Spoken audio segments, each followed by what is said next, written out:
بسم اللہ الرحمن الرحیم نحمدہ و نصلی علی رسولہ الکریم اما بعد فاعوذ باللہ من الشیطان الرجیم بسم اللہ الرحمن الرحیم۔ مفسرین اور اہل کتاب کہتے ہیں بنی اسرائیل نے فرعون سے اپنی ایک عید منانے کے لیے شہر سے باہر نکلنے کی اجازت مانگی۔ وہ پسند تو نہ کرتا تھا تاہم اس نے اجازت دے دی۔ چنانچہ انہوں نے نکلنے کی تیاری کی تو وہ اصل میں مصر سے ہمیشہ کے لیے چلے جانے کی تیاری تھی۔ یہ پروگرام ہجرت کے لیے بنایا گیا تھا۔ بائبل میں مذکور ہے کہ بنی اسرائیل نے اللہ کے حکم کے مطابق مصریوں سے سونے چاندی کے زیورات مانگے اور انہوں نے دے دیے۔ بنی اسرائیل فوراً شام کے ملک کی طرف روانہ ہو گئے۔ جب فرعون کو ان کے چلے جانے کی اطلاع ملی تو وہ انتہائی غضبناک ہوا اور فوج کے سرداروں کو حکم دیا کہ فوراً ان کا تعاقب کر کے انہیں گرفتار کریں اور سزا دیں۔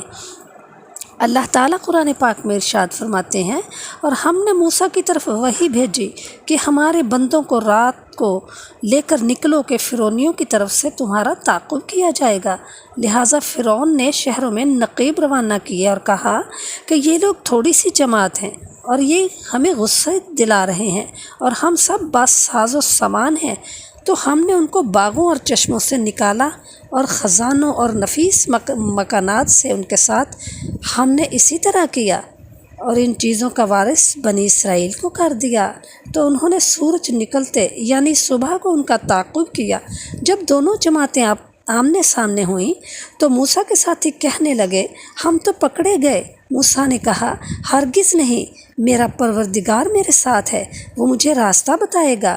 اس وقت ہم نے موسیٰ کی طرف وحی بھیجی کہ اپنی لاٹھی زمین پر سمندر پر مارو، تو سمندر پھٹ گیا اور ہر ایک ٹکڑا یوں ہو گیا کہ گویا بڑا پہاڑ ہے، اور ہم دوسروں کو وہاں قریب لے آئے اور موسیٰ اور ان کے ساتھ والوں کو بچا لیا اور تاہم دوسروں کو ڈبو دیا۔ بے شک اس قصے میں نشانی ہے، لیکن یہ اکثر لوگ ایمان لانے والے نہیں، اور تمہارا پروردگار تو غالب اور مہربان ہے۔ مفسرین فرماتے ہیں جب فرعون بنی اسرائیل کے تعاقب میں روانہ ہوا تو ایک بہت بڑا لشکر اس کے ہمراہ تھا۔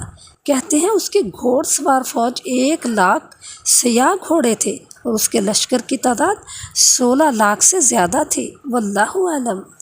ایک قول کے مطابق بنی اسرائیل میں بچوں وغیرہ کو چھوڑ کر صرف جنگجو مردوں کی تعداد 6 لاکھ تھی۔ حضرت یعقوب علیہ السلام کے ساتھ مصر میں آنے سے پہلے موسیٰ علیہ السلام کے ہمراہ مصر سے نکلنے تک 426 شمسی سال کی مدت ہے۔ بہرحال فرعون اپنے لشکر سمیت بنی اسرائیل تک پہنچ گیا۔ اس وقت سورج طلوع ہو رہا تھا۔ دونوں جماعتوں نے ایک دوسرے کو دیکھا اور ایک دوسرے کو پہچان لیا۔ معلوم ہوتا تھا کہ اب حملہ ہونے ہی والا ہے، تو بنی اسرائیل نے حضرت موسیٰ علیہ السلام سے کہا، ہم تو پکڑے گئے۔ ظاہری حالات کے مطابق بچنے کا کوئی امکان نہیں تھا۔ سامنے سمندر تھا، پیچھے فرعون کی فوجیں، دائیں بائیں اونچے اونچے پہاڑ تھے۔ جب انہوں نے یہ نازک صورتحال دیکھی تو موسیٰ علیہ السلام سے شکایت کی کہ وہ انتہائی خوف زدہ ہے۔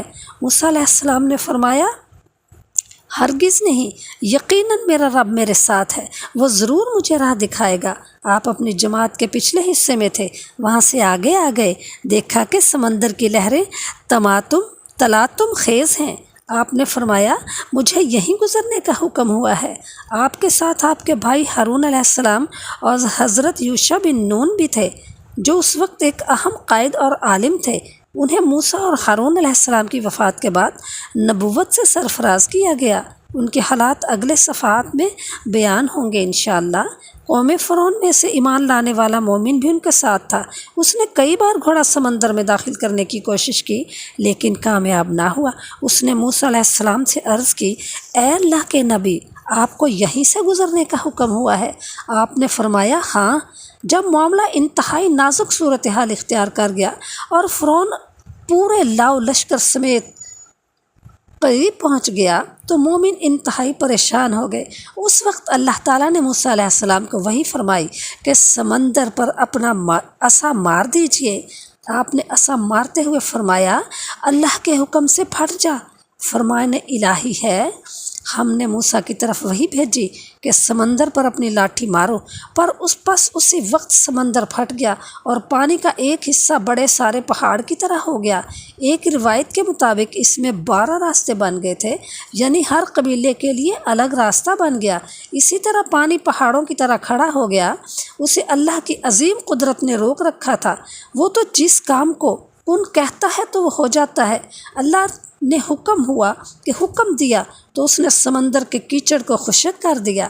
اس طرح گھوڑوں اور دوسرے جانوروں کے سم دھنسنے سے محفوظ ہو گئے۔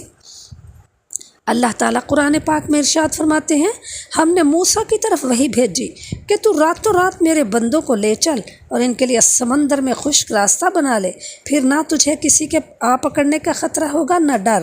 فرعون نے اپنے لشکر سمیت ان کا تعاقب کیا، پھر تو سمندر ان پر چھا گیا جیسا کہ چھا جانے والا تھا۔ فرعون نے اپنی قوم کو گمراہی میں ڈال دیا اور سیدھا رستہ نہ دکھایا۔ جب اللہ جل شانہ کے حکم سے سمندر کی یہ کیفیت ہوئی تو موسیٰ نے بنی اسرائیل کو وہاں سے گزرنے کا حکم دے دیا۔ وہ خوش ہو کر جلدی جلدی ان راستوں میں داخل ہو گئے۔ انہوں نے ایسا عظیم واقعہ دیکھا تھا جس کو دیکھ کر ہر شخص حیران رہ جائے اور مومنوں کو ہدایت نصیب ہو۔ جب وہ سب پار اتر گئے اور ان کا آخری فرد بھی سمندر سے باہر آ چکا، عین اس وقت فرعون کا لشکر سمندر میں بنے ہوئے ان راستوں میں داخل ہو رہا تھا۔ جب آپ نے سمندر کو اسی طرح رہنے دیا تو فرعون بھی وہاں پہنچ گیا۔ وہ یہ منظر دیکھ کر خوفزدہ ہو گیا۔ اسے یقین ہو گیا کہ یہ اس اللہ کا کام ہے جو عرش عظیم کا مالک ہے۔ وہ چاہتا تھا کہ رک جائے اور دل میں شرمندہ ہو رہا تھا، لیکن اس نے اپنی قوم کے سامنے جرأت کا مظاہرہ کیا اور اپنے بے وقوف پیروکاروں سے بولا، دیکھا کس طرح سمندر نے مجھے راستہ دے دیا کہ اپنے مفرور اور باغی بندوں کو گرفتار کر لوں، لیکن دل میں تذبذب کا شکار تھا کہ آگے بڑھے یا نہ بڑھے۔ آخر کار اس نے اپنا گھوڑا سمندر میں داخل کر دیا۔ جب فوجیوں نے اسے سمندر میں داخل ہوتے دیکھا تو سبھی اس کے پیچھے سمندر میں داخل ہو گئے۔ جب فوج کا اگلا حصہ سمندر سے نکلنے کے قریب تھا، اللہ تعالیٰ نے اپنے کلیم کو وحی کے ذریعے حکم دیا کہ سمندر پر عصا مار دیں۔ فوراً سمندر اسی طرح رواں ہو گیا جیسے پہلے ٹھاٹھے مار رہا تھا۔ سب کافر غرق ہو گئے، ایک بھی نجات